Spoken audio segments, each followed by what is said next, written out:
Thank you everyone for your time this afternoon. It's great to be with everyone here. As you're probably aware, the British Property Federation provides a united voice to the government on behalf of the real estate industry. But what exactly does that mean in practice? And that's exactly what we're here to find out. So for today's session, you've got myself, Harvin from CBRE, and also chair of BPF Futures, as well as Isabel Heath from Melanie, who'll be hosting today's discussion. And what we'll do, maybe we just begin with some introductions, and perhaps if we just go around and introduce the panelists as well. So over to you, Izzy. Hi all, thank you for the introduction, Harvin. So as Harvin mentioned, I'll be co-chairing this panel.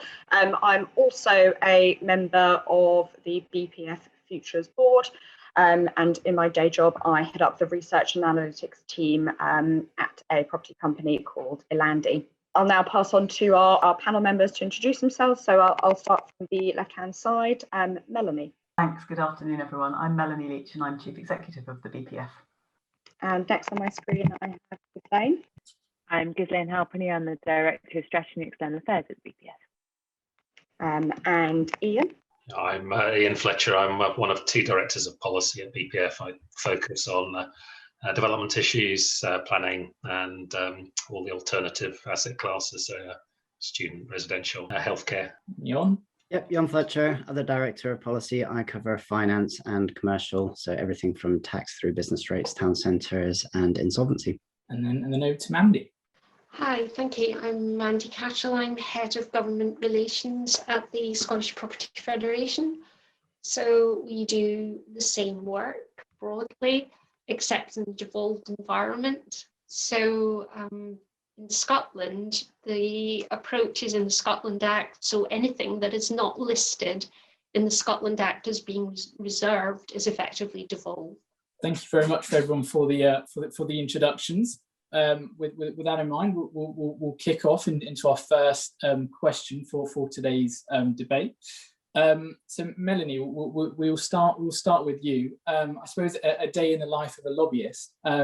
What does a typical day look like for you? Thanks, Harvin. And of course, you're expecting me to say there is no such thing as a typical day. So I will. But that said, let me talk about a few of the things that might come my way, maybe over the course of a week. And I suppose the first thing I might say, sort of responding directly to your question, is I don't necessarily see myself, or certainly not solely, as a lobbyist. An important part of what we do is supporting our membership. Yes, we're advocating on their behalf, but we're also there to support them and to try and drive good practice across the industry and to make a difference in that way. So quite a lot of my time is spent managing senior stakeholders, whether that's within our membership, a lot of the CEOs of the big companies in membership, or whether that's external senior stakeholders. I have 7 direct reports, I think I was counting them. So all the lovely people on this call from the BPF team report into me directly or indirectly, but I'm also responsible for all of our sort of office functions. So HR reports into me. So we spend a lot of time, particularly over the last year, thinking about shutting our offices, reopening our offices, what future work's going to look like when we go back to our offices, even when we do, and Mandy can tell you herself, but that's going to look very different in Scotland because we've just taken the decision to exit from our current base in Scotland, although we will be in St Albans House, which is our London base, for a bit longer. I think a week is a wasted week if I've been at my desk the whole week, even through COVID. So I like to sort of get out and in other times travel around quite a lot. I like to go to our regional forums. We have 6 of them around the country. We have a regional policy committee, which is really important to us to demonstrate we're not just sitting in London expecting members to come to us or expecting that all the issues can be understood in London. I'm also our media spokesperson, primary media spokesperson. So I've only been out a few times for work since COVID. We've had our office shut for some time now, but I've been on location in an empty Debenhams store in Wandsworth. I've been on location in Knight Frank's offices in London, filming to show the impact of COVID on their offices and on the centre of London. So that's what I spend a bit of my time doing too. And I never knew how easy it was until COVID struck to do a radio interview on Skype or on my iPad. So I think we've all learned to work in different ways, and I'm sure that will continue to an extent. But I suspect that once the broadcasters can tell us we need to get back to their studios, that's what they'll want to see. So that's a few of the things that I get up to, and happy to unpick some of that, but or talk about that some more as we go through if that's helpful. But that's hopefully gives you a flavour. Fantastic. No, thank you very much. That's a really interesting insight into some of what Melanie gets up to in her day-to-day role as CEO of the BPF. But to put the question to some of our other panelists, what are some of the key challenges that you're facing at the moment in your current role representing the property industry? I don't know if anyone would like to take that question first, or I will pick on somebody who. Shall I start with the big one in the room, which is that around reputation? So we work very closely with a number of different stakeholders, most importantly, or most crucially at the moment, with government, with Whitehall. And we undertook a huge piece of work a couple of years ago, a perception audit, to really try and get to the bottom of what our stakeholders think of us. And it was quite clear from that once people understand who we are, they're quite supportive. But there's a huge raft of people out there who have no idea what we are, what we do, and who simply think that we are, absolutely understandably, the kind of that we represent, or that we are in fact the element of commercial real estate that they come across on their daily lives. So in many cases that's an estate agent, or it might be a sort of probably a not very good landlord that they rented a flat off when they were a student some time ago. So we work very closely with government and with our members and with other bodies to try and really challenge that, and to not only to explain, but also to make sure that people then appreciate not only that we are the real estate sector, but that we are that bedrock of all other sectors. And one of the things that we've seen really clearly over the last year is that the understanding of our key officials, of our kind of key stakeholders in government has increased, but still doesn't mean that we're at the top of the pile. So making sure that we really make that case for the kind of wider employment that we support as a sector, and that wider regeneration and those opportunities. And Ian and Jon and Mandy will be much better placed to talk about the sort of the nuts and bolts of the policy and how we bring that to life through the legislation and regulation.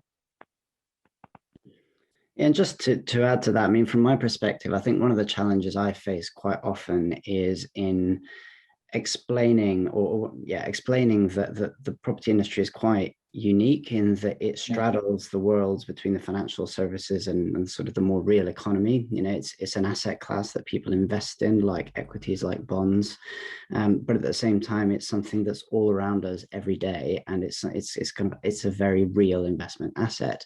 And there's a whole set of issues that cut across both of those kind of aspects of the property industry that have very different regulators. So on the financial side, you've got the PRA, the FCA thinking we need to keep the financial system safe and secure, and there can't be another crash, and therefore the rules need to be very stringent, and we need to be careful about what banks lend to the commercial property industry. On the other side, you've got a commercial property industry, particularly around town centres, that is in huge need of capital reinvestment.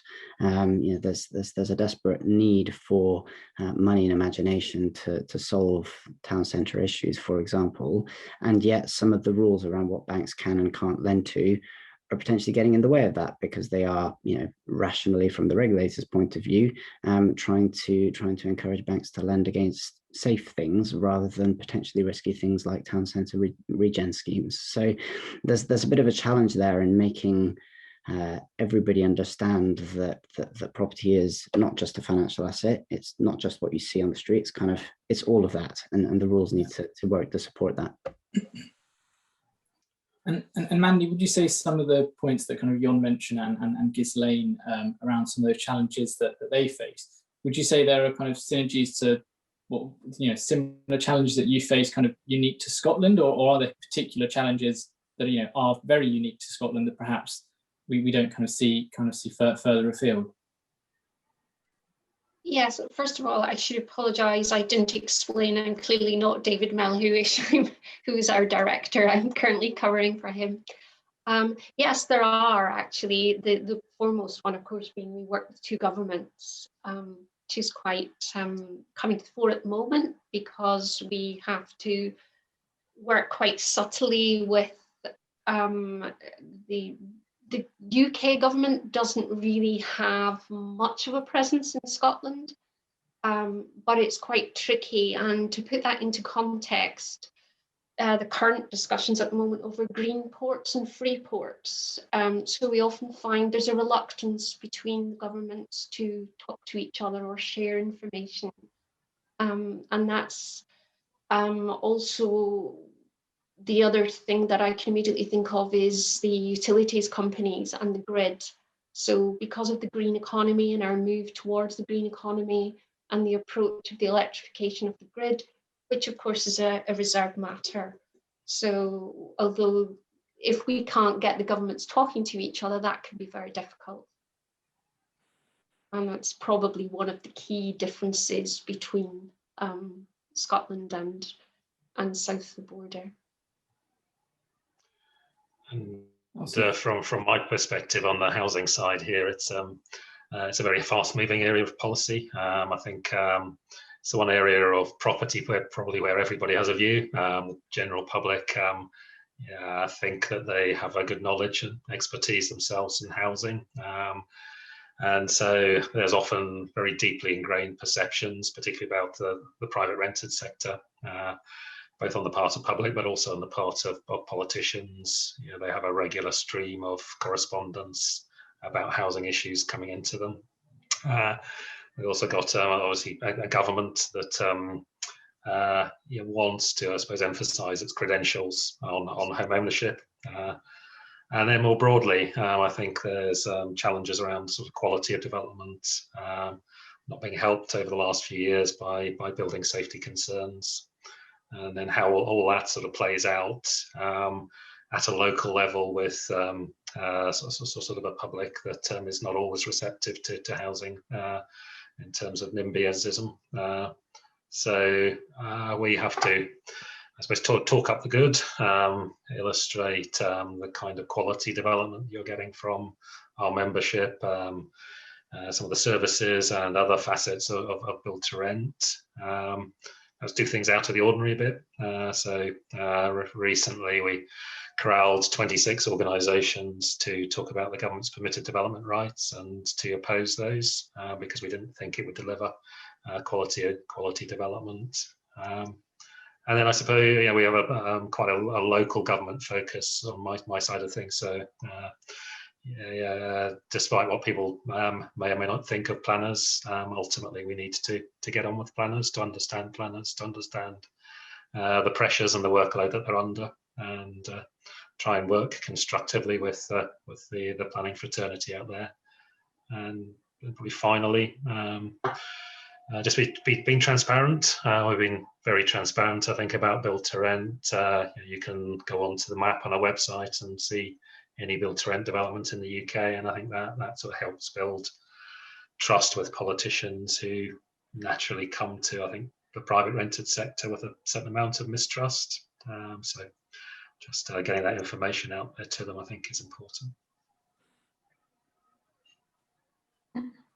Can I ask Ian and Jon a question? Is that all right? Is that allowed? Yeah. And I hope I'm not the only person who's going to be asking a question. Please do use the Q&A function to come in and ask your questions, because we'd much rather answer questions you want to know the answer to than just witter on ourselves for an hour. So please do ask questions. But what I wanted to ask Ian and Jon was, we've been struck, and I think the board will be struck when it meets tomorrow in the policy committee, which is our main sort of steering group of CEOs, by just the sheer scale of the number of policy issues that are ongoing at the moment. And both of you have been around the BPF longer than I have. Is that unprecedented in your view? Do you think we are busier in terms of the government's agenda than we've ever been? I think we are, Melanie, and that's a reflection, I think, of a number of factors. The pandemic has obviously generated quite a lot of policy work, and government keen to intervene to stop things, but also to promote economic activity. And then we've spent the last 4 years, for lack of better words, faffing around on Brexit, and Parliament is driven a lot normally by sort of domestic activities, wants to do things on housing and planning and all the other things that governments want to do, and they've been stopped from doing that by Brexit. So there's a 3-4 year backlog of domestic policy that the government is rushing to catch up with. We just to add, we also the other sort of I suppose key customer for us is the membership, and we get members involved. I think at last count through 22 committees and about 16 working groups at the moment. So there isn't a facet of property that we don't sort of touch on between the pair of us, I don't think. Yeah, and I think that's one of the challenges we have internally is trying to prioritize and filter those things that really need our attention, and those things that perhaps need it less so, or that we can count on others to fly the flag for. We're a relatively small team. The whole BPF, I think, is 20 few people, and there's an awful lot of ground to cover. So it's really making sure that we pick what the big issues are and make sure that we're focusing on those while not neglecting the myriad of other things that the members are interested in, because property is such a broad, it's so huge and so many policy areas affect it. That's a really good point, actually, Ian, and I'd like to open that question up to the rest of the panel, focusing on those specific policy priorities for 2021. What would be the top 3 policy priorities that the panelists would pick, and why would you make those 3 areas the priorities? Happy to start, Isabel. I got 4. Sorry, I couldn't. typical Fletcher. But I think some of the key things for us this year are planning white paper. Obviously, government promising the most radical reform to the planning system, it says, since 1947, and so that's a really important one for us. But getting that right obviously can have a significant impact on the development sector. Coming forward with new levies and things like that may impinge on activity, but also thinking about how it can speed up the planning process. So that's a key one. Sustainability, clearly in a year where we head towards the big UN conference in November in Glasgow, COP26. I think the eyes of the public are more on the real estate sector than they would otherwise be. We approach sustainability very much in a sort of partnership approach. So we tend, it's a very busy area with lots of different bodies trying to do lots of different things. So to some extent, we're trying to sort of coordinate that to one of my team that's on secondment at the moment to the UK Green Building Council, so that we're working very much hand in glove with them. Third one is building safety. And trying to get the sector to a better place. We clearly have had a lot of scrutiny rightly after the Grenfell tragedy, and that's across both building ownership, but also the development sector, construction, and trying to repair our reputation, I suppose, as a sector is an important facet of the work this year. We have a building safety sounding board of about 25 members that assists us on that. And then one more for sort of slightly longer term is leasehold and private rented sector reform. And it's one of those things that government probably would have got around to a little bit sooner if it hadn't been its attention diverted by Brexit over the last few years. But that's firmly on the agenda now. Yeah, and I'll just add to that from my side. I mean, again, quite a lot. I struggle to keep it to 3, but I think that the big ones for this year are going to be town centres and how we help our town centres adapt. I mean, that was already happening before COVID. COVID has accelerated what was already going to happen, and therefore the policy response needs to be accelerated as well. So we're talking to governments about a proposal called town centre investment zones, so a bit like enterprise zones, but for town centres, and specifically with a view to helping places to really kickstart their adaptation and regeneration.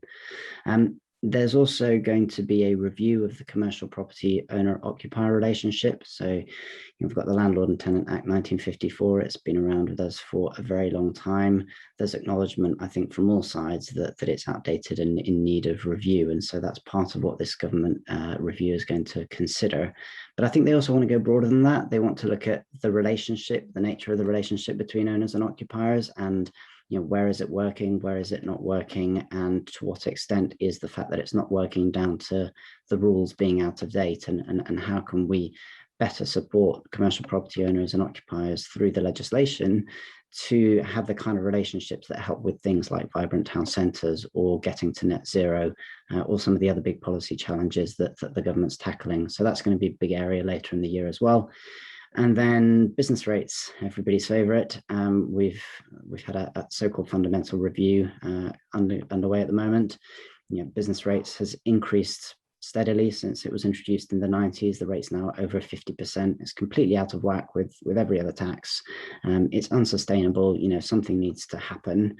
I think the interesting thing here is that where value is created in the economy these days isn't so closely linked to physical real estate, and that's very obvious in retail with the growth of online. But I mean, even more generally, we're all, I think, working from home and creating value from home. And if there's going to be more of that in the future, then what does that mean for the value of offices, for example? And then that has a knock-on impact on business rates, which are of course based on the value of the property. So there's a big question to answer there. And then just thinking slightly longer term again, I'm paying for COVID. The government spent hundreds of billions of pounds that it's going to want to recover at some point, and how is it going to do that? I don't think many sectors will be immune from tax rises over the next few years, and we need to think about how that might affect the property industry as well. Interesting. And I know Jon and Ian, you touched upon this, obviously, working with various governments on those various kind of issues. I suppose, Melanie, whilst I appreciate BPF is impartial no matter what government's kind of in power at the time, but what are some of the kind of the key differences or kind of approaches BPF has taken in working with kind of different political parties in government? I'm sure colleagues will want to comment on this too, but in principle, it doesn't make any difference because we work with the government of the day and we are partly responding to their agenda, particularly a new government. Obviously, they're going to come in with a raft of things they committed to do in their manifestos, and we'll see in the manifesto where their heads are in terms of things that are going to affect us, and we'll have had time to study that and look at that. We don't just sort of pick up a relationship from scratch when if there's a change of government, a new government comes in. I mean, we work, and Giz Lane can talk some more about this. We work with whoever's in opposition as well as whoever's in government, although clearly whoever is government is going to have more of an impact whilst they are in government. That said, I mean, obviously there can be very different emphases, although I seem to read a lot of commentators today saying I never believed a Tory government would do X, whatever X happens to be. So, the lines are becoming slightly blurred and counterintuitive at times. But our Vice President shared with us a poll, just to give you a snapshot and a flavour, a YouGov poll for the CBI at the weekend, looking at top priorities for different parties. And the most striking thing, I think, in the year, as Ian mentioned already, of COP26 and the importance of the sustainability agenda is that although for the Conservatives, sustainability was their second highest agenda item out of 10, for Labour, it was second highest out of 10. For the Conservatives, it was 10th out of 10.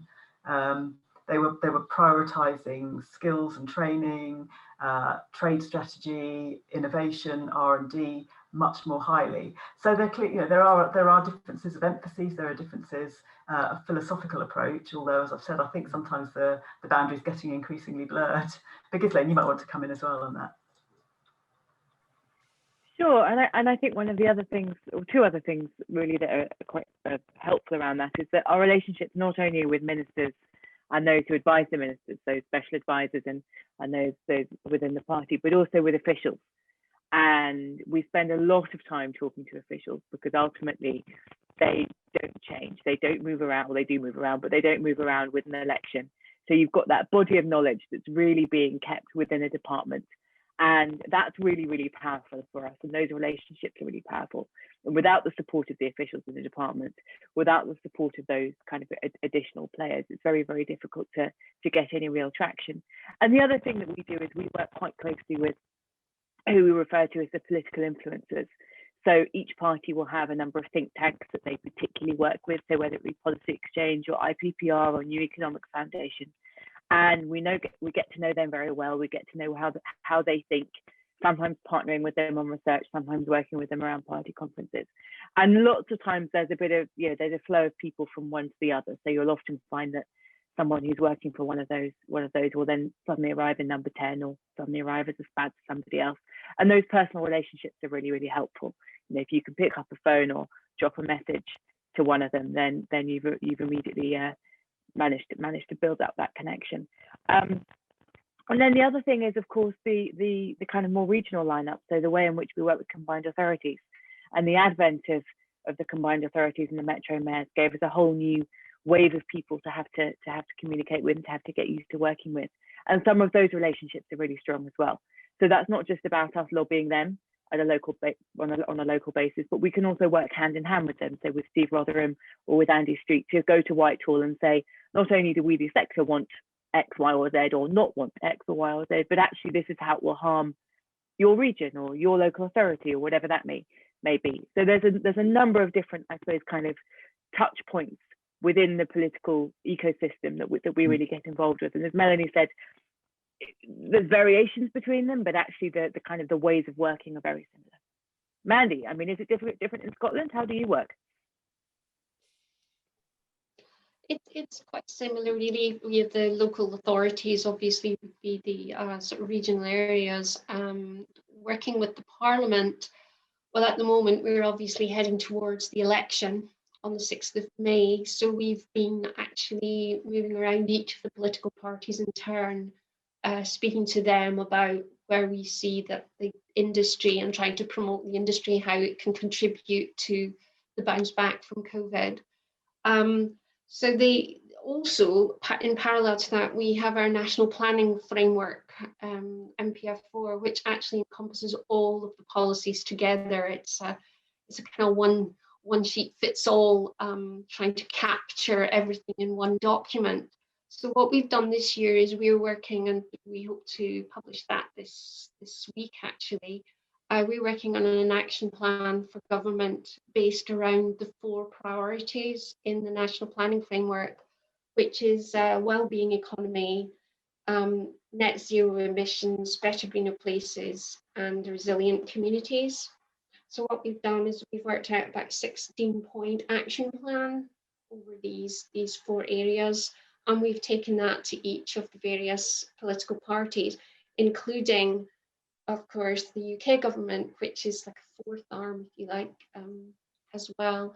So the main parties in Scotland, where it's slightly different in that in Scotland it tends to be, in fact, critics might say the Scottish Parliament focuses much more on communities. And we have the land reform agenda, which is looking very much at communities' right to buy. And there can sometimes be a reluctance to be seen to be working with the private sector. But government is fully aware of that, and they do realise that behind the scenes they need investment, they need investors, so they do understand the issues, and they're happy to work with us, but it does need quite a careful and subtle approach. We've just done some lobbying with the government on fair rents, which is something that's been in Scotland for a while, and we had briefed government. We'd sent our position statement on the bill. We took part in consultations, and we found very much that the government was using a lot of the issues that we'd raised with them, but it's quietly in the background. They didn't give us the impression that was where they were going to be coming from, I have to say. But it's amongst all of the political parties, this view to be seen to be working with more directly with communities, and with parties you would least expect to be less private sector orientated, although they are proving to be a bit more interested during the run up to the election. But in the norm, it tends to be very community based. That's really interesting, actually, hearing how, you know, I mean, it sounds, you know, the relationship with no matter kind of who's in government, it sounds like, you know, that is kind of, you know, all kind of synergized quite well with no matter kind of who's in power. And actually, Mandy, on the topic of, I know you mentioned rent, I think it was noted earlier that, you know, potentially some politicians were sceptical on the build to rent sector. I'm actually just going to take a moment to pick one of the questions that have come through our live Q&A. The question that's been raised on the kind of build to rent sector is, you know, what aspects were politicians, you know, to begin with, slightly skeptical about and concerned about, and how have you seen that perception change over time, you know, especially in lieu of the increasing number of completed schemes that have kind of taken place as time has gone on? It was a very slow start in Scotland.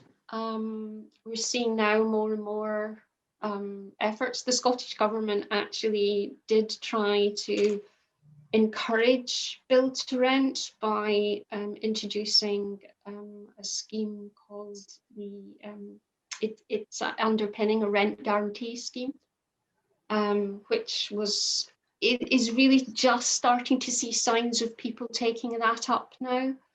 I think there's very much more of a focus on affordable homes. And I think it's only really now, it's taken quite a bit of education, but I think it's only really now that as part of the paper that the Scottish Government have just produced, which is Housing to 2040. So it's the next vision of over the next 30 years of how housing would be. And for the first time, we've seen them actually separate out that affordable homes and social housing and the private rented sector, and recognising how all of these areas can play a part in housing for the future. So they're also looking at, we introduced rent pressure zones in Scotland back in 2016. And there's still a push by some of the political parties to have this extended out as a national issue, so setting rents on a national basis.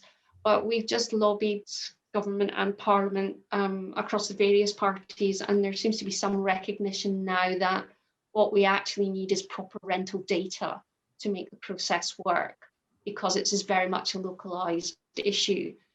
And now I think we start to see that settle down now. People are a bit more comfortable. And we've seen quite a lot of investment in the build to rent sector in Glasgow, which probably lends itself much more easily to it. I think the issue in Edinburgh was more of a scale issue, but I think you're starting to see around that now and adapting to the various different areas. So it's been a long, slow process, but we're now starting to see a lot of developments coming forward now. There's quite a lot in the planning system, but they're now starting to come forward.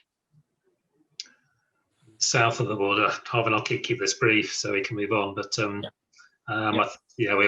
I suppose a slightly more mature market, and as a result, I think the best advocates for the sector are its customers and local planners. And long before government committed to codifying sort of an approach in planning to build to rent, there was local planners that were doing it and loved the product they got. So using their examples to get out to the wider local authority public is I think an important thing to do, and drawing on those case studies.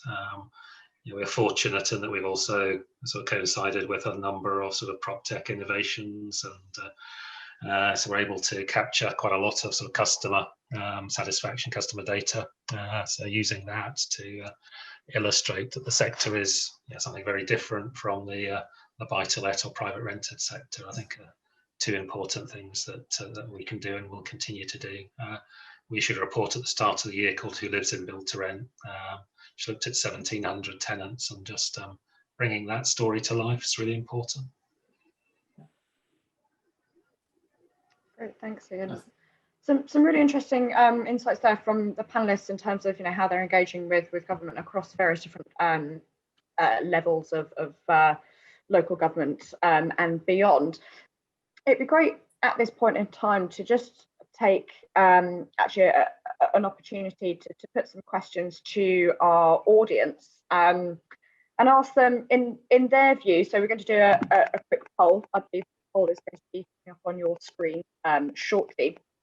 We'd love to get your view on actually what the top policy topics that you are interested in, that you would like to see at the forefront of some of the BPF's approach to government. Please cast your votes for a minute or so. Really interested to see what your views are on the subject.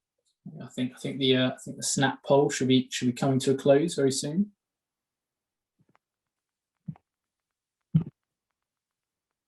Very interesting results.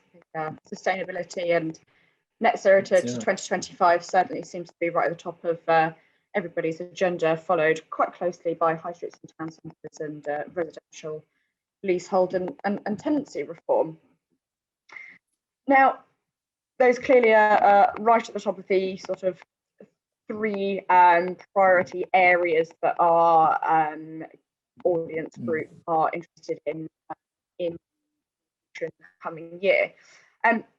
Now, with that in mind, could I ask our panelists to give a view in terms of those specific three key areas and give a bit of insight to our audience in terms of what the BPF is doing to respond to those issues?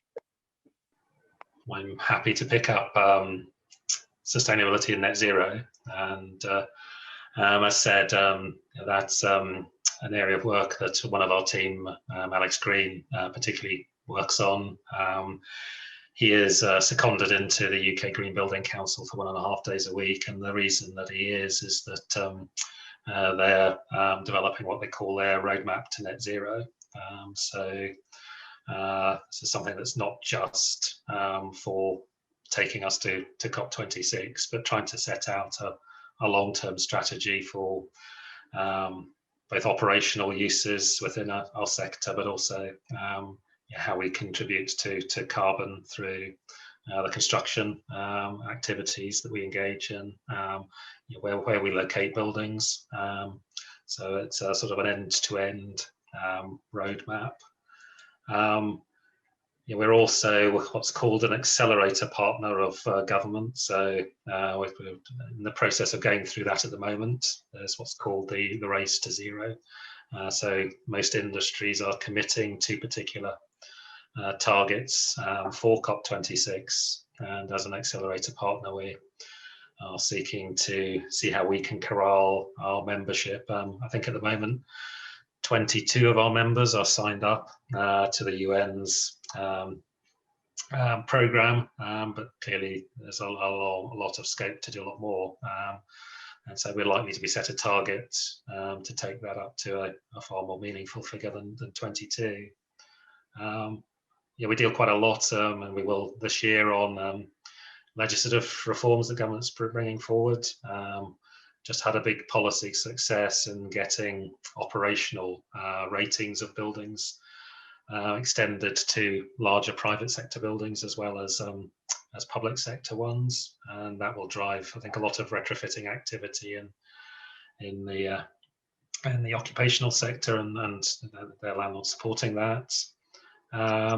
And then the last bit, which sort of sits between myself and sort of Jon's side of things, is sort of incentives and disincentives. Government hasn't really done that much in that sort of area in terms of providing particular carrots or sticks to encourage different behaviours. The carrots and sticks that they have come forward with have not always been successful. You can think of things like Green Deal or more recently the Green Homes grant scheme. And we've been putting forward a number of sort of fiscal measures that we think would get the industry motoring, particularly reductions in VAT that would support the government's wider net zero ambitions. Just on town centres, I mentioned before town centre investment zones. I mean, I think there's two big challenges when it comes to town centres and many other smaller ones. But the big ones, I think, in our view, are firstly the need to have a well-backed and well-defined vision and strategy for your town centre, and that relies on there being a motivated and quite far-sighted core of stakeholders in an area. It could be led by a local authority, it could be led by a property owner or a group of property owners, it could be led by the community, but there needs to be some sort of consensus about what's going to be done. And then they need the tools and wherewithal to get on and do it. Once they start getting on with it, one of the challenges they will find in a lot of places is that the ownership of a town centre is very, very fragmented. It's owned by a lot of different people with different interests and views and opinions about what needs to be done. So our town centre investment zone proposal is where an area can agree on a strategy for its town centre, it gets access to a number of different policy levers, which might be tax incentives, so perhaps business rates breaks or business rates retention. It could be tax breaks for developing new buildings, so faster tax depreciation. It could be incentives around opening hours and flexibility of who can occupy space. It could be, for example, an exemption or some sort of carve out from the 54 Act. There's all sorts of these levers that might be put at the disposal of that group of committed stakeholders who can then make the action happen a lot more quickly. And then part of that also needs to be some sort of way of getting the disparate ownership of property all into one place. Now that could be some sort of common investment vehicle. So property owners trade their properties in return for interest in that vehicle, which could be quite attractive given the way that the retail market's going. You potentially diversify your exposure there and get a bit of protection from downside risk. But there's also a whole host of challenges around what happens from a tax perspective, what happens from a legal perspective when you transfer your ownership from one to another. So there's a whole set of challenges there that we're working with the likes of town centre managers and business improvement district managers, local authorities, etc., to try and iron that out and put a really convincing proposal into government on. And I think business rates was the other big one. And I won't go into detail on that. If you're really interested, please join our event on Thursday. We've got a great lineup, including the MP who recently introduced a bill to abolish business rates. So if you would like to know more about that, then please come along on Thursday. Absolutely, please join as many as possible. And on the topic of kind of the new technologies and changes taking place. I'm just going to go back to one of our Q&A questions that's come in, which sounds, do the panel members have any particular views on how the property industry is responding to some of the new kind of financial technologies that are coming into the property market? So, whether that's blockchain or ledger technologies, is there anything that we're kind of seeing in that kind of field at the moment? I'll have a start if you want, Jon, and then you can come in after. I think the property industry is slow to innovate, has always been slow to innovate, and that is changing in a number of ways, whether that's through embracing the possibilities of digital technology, whether that's through changing the way they work in order to prioritise customer experience. There's all sorts of ways in which the industry is, or the best of the industry is innovating. But as a crowd, as a herd, if you like, we've been very slow to innovate. What I think we saw dramatically both after the Brexit referendum and when COVID first hit was, because of the nature of real estate as an asset class and its illiquid nature, that can cause real problems at times of acute stress, because understandably, if you're an individual that has got money invested in a long-term illiquid asset, you might reasonably want to get your money out, and the system just can't cope with that. So I think there's a lot of thought being given to how we try and mitigate some of the downside of that, whilst also allowing genuinely new financial products to come to market, which enable retail investors to take a more active stake in property. We've been very involved with IPSX, the new exchange, to try and help that conversation. And some of our members have been very involved in that too, and have made assets available to float on the exchange. But I think we've probably got a way to go before the industry culturally thinks of real estate as an asset class in that way.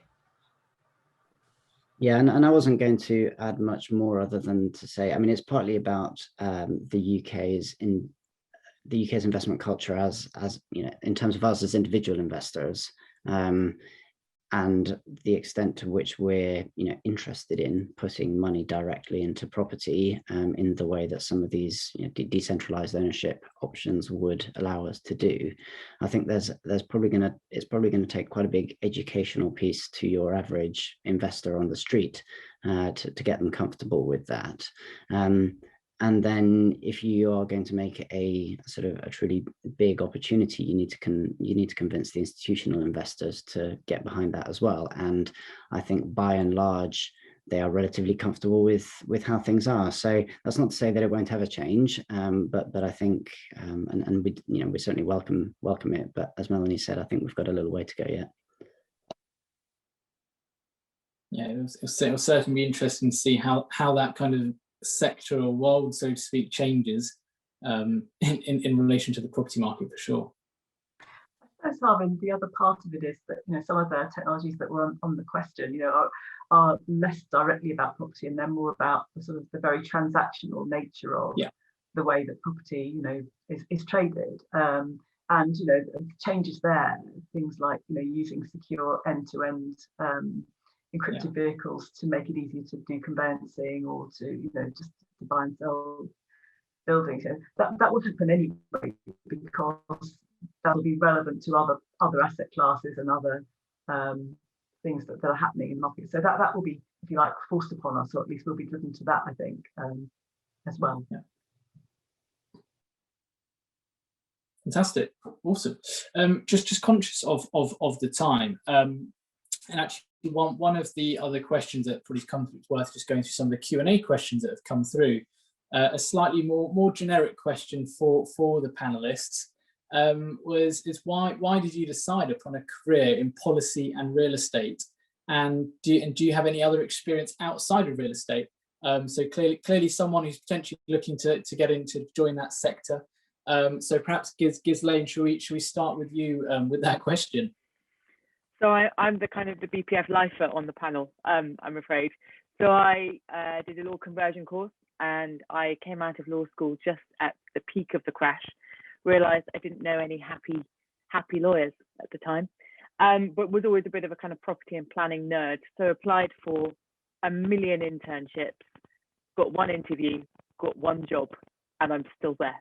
So I'm no longer the intern, and I've worked my way up through the policy team. So where I started off on the public affairs side, moved over to the policy team, worked for Ian for many years, for 5 years, and then applied for what was the director of comms job at the time at the BPF, and I've been there ever since, and I love it.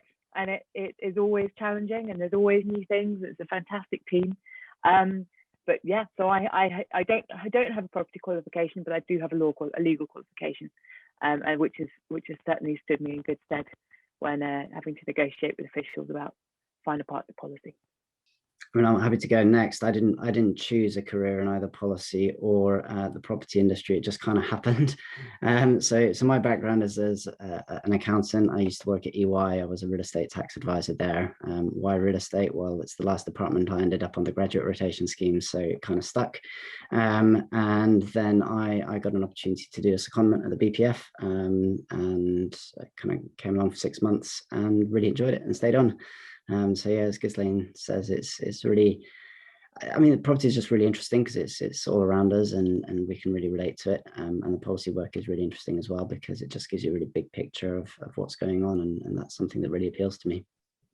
Who wants to go next? I'm on my third, I think, continuing the trend, which I think will continue to the end, which is that none of us have particularly strong property backgrounds. I started in banking, did a bit of teaching, and I'd gone to university sort of late, and really got interested in student politics. So I've, I suppose, driven by the interest in politics, and worked for the Chambers of Commerce before joining the property sector.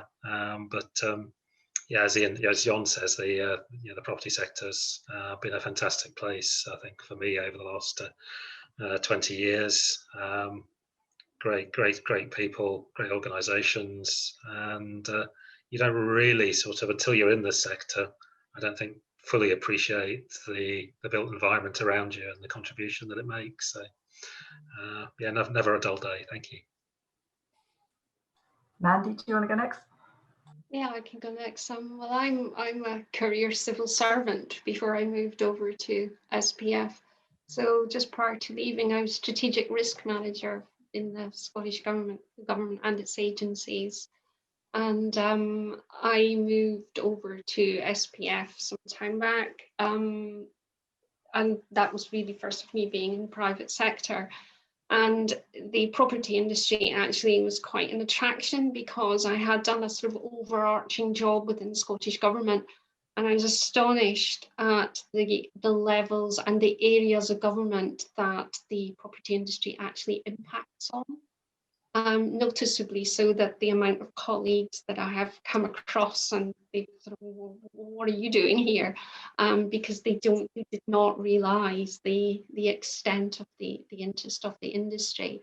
So I think it's an industry that impacts across all of government and all of society. So it's really interesting. When I worked in the Scottish government prior to doing the risk management, I also I worked in fisheries. So I used to represent the UK in Brussels fish marketing policy, which was interesting, but not at all anything to do with the property industry. So it's a bit of a mixed background, but having moved over here, I very much enjoy the variety and the aspects of the property industry. So just to complete the full house then, so I think I have 4 years left of BPF Futures membership, because I've been only involved with real estate for 6 years, which is when I came into this job. So my background, I started out as a police officer in London, pounding the beat in Paddington Green. I did that for 4 years, and then I moved to the civil service. Spent a number of years in the civil service, never working anywhere near property though. I was head of broadcasting policy, head of arts policy, and a number of other things before leaving government about, gosh, how many years ago now? 16 years ago, I guess. And then I spent 10 years working for the Food and Drink Federation, which is a very similar organisation to BPF, but representing food and drink companies. So public sector is also primarily my background, but not so much in property. Harvin, if I may, I'll just pick up one of the questions. Yeah, absolutely. Because I can see we're running short of time. So in terms of what I'd advise Futures members to focus on in order to develop their careers, what I think I would say is, I mean, there's no one size fits all to that, but what I would say is, I mentioned it earlier on, I think customer focus isn't going to go away. So I think really coming from a customer orientated point of view will stand you in good stead. And I'd also say, I think that notwithstanding what I said about us being slow to innovate as a sector, what that means is that curious minds are at a premium. So I think, you know, don't let your curiosity, don't let your questioning, don't let your challenge of the way things have always been done die. You know, maintain that, hold on to that, because I think it's increasingly becoming valued by the best businesses, and will have a transferable value wherever you go in your careers. Awesome. That's some really helpful tips and advice from everyone there, and conscious of the timing. Who'd have thought that's the hour has nearly drawn to an end. So thank you to all of our panelists for joining. It's been a really insightful discussion, and hopefully all of you those watching right now found that really, really helpful. And if there were any questions that we were unable to ask, we will certainly take them away and come back to you all individually. And then that kind of leads me to also say that we're pleased to confirm that our fireside chat series have been confirmed, and details of how you can sign up to those events will be circulated shortly. So the next one is going to be on the 13th of April, 2 till 2:30. So that's a fireside chat with Janet Young. And then the next one is also on the 27th of April from 2:30 till 3. And that's a fireside chat with Mark Prisk. So stay tuned. The invites for that will be going out shortly, and please sign up as soon as they get circulated. But with that in mind, thank you everyone for watching, and thank you again to our panelists for your time today. And everyone's, if you want to contact anyone, the contact details are all available on the BPF website. If you do have any questions that spring to mind after today's call.